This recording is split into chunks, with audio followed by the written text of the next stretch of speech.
خدا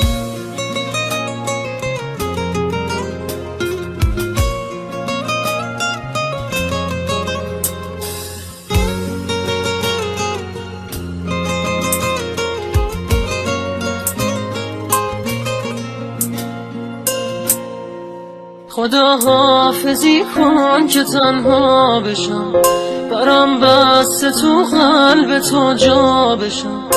دیگه بسته این بغض تکراری و بگو قبل رفتن دوستم داری تو. خودت را برو دیگه راحت بکن، کسی نیست به فهم خیانت بکن. تو که مال من نیستی آخر میری، دیگه پس بهونه چرا میگیری؟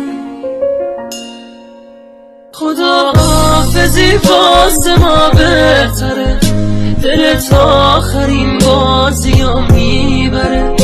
برو فکر نکن حال من بد بشه، دیگه وقتشه گریه عادت بشه.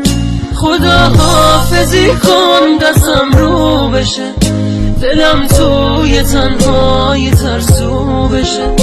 تمومش کنین بازی ها مثل من، به جز یک خدا حافظ حرفی نزن. تو خواستی اسیر دو راهی بشی، دیگه وقتش تنها راهی بشی. مسیر من و تو جدا از همه، برو تنها میشم ولی حقمه.